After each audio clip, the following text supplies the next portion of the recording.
बिसायख'थिनि सिगां रादाय होनाय बादिनो आसा खालामदों सोलिफु सोरखारनिसिम चिरां जिल्लानि सान्थिपुर बिसिडिसिनि सिङाव गोग्लैनाय सालगुरि गामिनि थागिबि रायजो राजाफोरा। देरहाखांनायनि उनाव जेबो सुलाद लायैनि अजद होदों बे गामिनि सुबुंफोरा मावफुं सोद्रोमा रनजित बसुमतारीनि सायाव।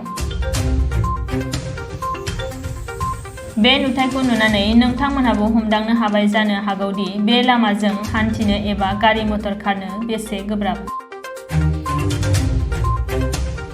बे नुथायानो जादों चिरां जिल्ला सान्थिपुर बिसिडिसिनि सिङाव गोग्लैनाय सालगुरिनिफ्राय उदालगुरि गामिसिम हान्थिग्रा 3 किल'मिटार गोलाव लामा। बे लामाया गैया मोजां हालोदाव, गैया कालभार्ट, नाथाय राहा गैयैयाव हान्थिनो गोनां जायो गोबां गामिनि सुबुंफोरा।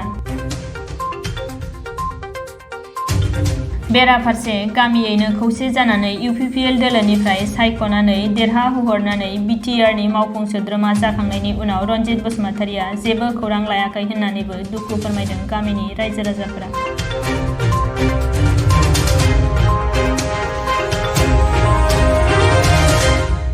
जोंहा नैबे लामा सामा जोंहा जोबोद उसुबिदा जाबाय। जोङो बिनि थाखायनो जोङो नैबे इउपिपि हान्जायाव गासिबो रायजो राजा जोङो गासिबो मदद होनानै बे लामानि थाखायनो जों आसा खालामनानै दङ। मानो होनोबा जोंहा लोमजानाय साजानाय डाक्टार अजा होसोनांगौ मानांगौ। दाख्लैबो आंनिया लोमजाना दङ, दाना गारिया हाबफैया। औ, गारियानो फैया। जोंनि नैबे माबाबो लामायानो जाया नालाय, बेखौ लिङो बेबो फैया, लामायानो जाया होननानै।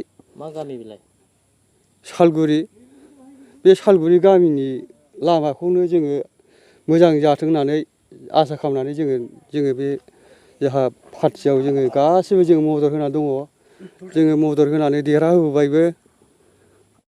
खुनुरुखुमसो फैदों आरो गारिया हाबफैदों, माबा डिलिभारिमोन नालाय। खुनुरुखुमसो बावबो नारलायनांदों गारिखौनो। दा बेबायदिबा जोङो निदान सिदान बा लोमजानाय साजानायखौ जों माजों रैखा खालामनो? जोंथ' होनबा थैनानै थांगुलायगोन ना बेबायदिबा। दा बे हिसाबैनो जोङो आसा खालामनानै दङ। एकदम जोंनि माबाखौ जों लामा बा बान्दो जाम्फै बेफोरनि थाखाय जोङो आसा खालामनानैनो जोङो मदद होबाय। आरो बुंलांखादों गावसोरबो जि जिनिस जोङो माबाखौ जेराव जायाखै बेखौ मावगोन होननानै बुंखालांदों फैनायाव गावसोरबो। जोंहा बे सारानो माबाया मा होनोमोनलाय? रनजित बसुमतारीया बे जोंनियाव फैबा गावसोर होनलांखादों। जिहेथु दा देरहानानै थांबाय बिथांमोना खामानि मावनायनि बेब'स्था लादोंना लायाखै? दाथ' सिं सांखार गैया, नायफैयाखैबो मायाखैबो, जेबो नायखबर नायदबर जानानै दङ।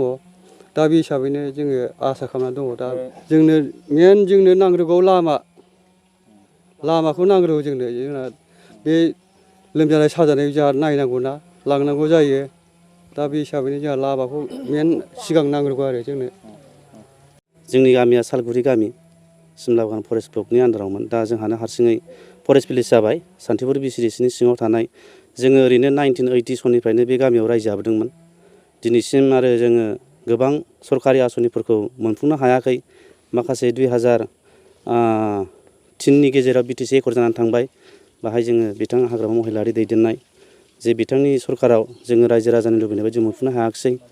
आरो जोङो बेयाव मोनैनि थाखायनो जोङो दिनै गामियैनो दोलै नोगोरै आइ आफा रायजो राजाखौ लानानै बेयाव मोनासै होननानै जोङो इउपिपिएल हान्जायावनो गामि रायजो राजा मदद होदोंमोन।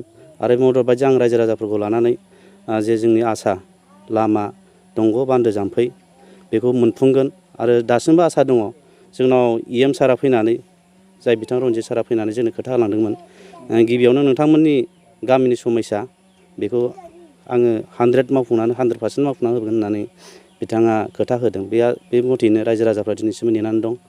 दा बेखौनो आसा खालामो जे बिथांमोना सरकार जाबाय जेला, जोंबो इउपिपिएल हान्जानिनो दैदेनगिरि जाबाय जेला, आंनो गामिनि मेम्बार हिसाबै गामिनि गासै रायजो राजाफ्रा आंनाव बेबादिनो खबर लायो। आरो आंबो बिथांमोननाव बेबादिनो जोंनि दैदेनगिरिफोरनाव खबर लायो। बिथांमोना दिनैसिम बे खना गफा गामिखौ मावफुंगोन आंबो एसेबो मोननाय जायाखै।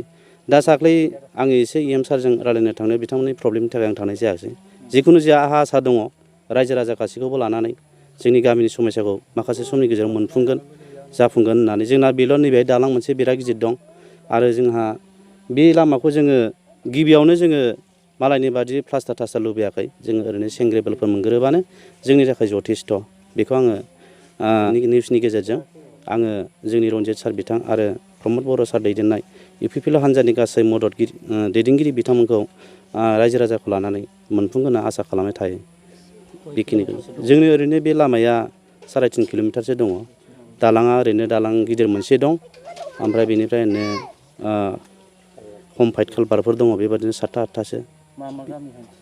बे गामियावथ' ओरैनो जेसेबां ओरैहाय अदालगुरि गामिनि रायजो राजाफोर दं बेजोंनो होलांनानै हाल होलांनानै बिथांमोना माइ गायहैनो गोनां जायो। बे जुदि नैबे लामानि दाया जुदि देरोब्ला गासैबो आबाद मावनानै जाग्रा रायजो राजाफोरनि जि मावनांगौ बे खामानिया गासैबो थालांनो गोनां जायो। सप्तासे जुदि दै देरोबा सप्तासे हाल बन्द' जायो, सप्तासे आरो माइ गायनो जि गायनांगौ दङ बेबो बन्द' जायो।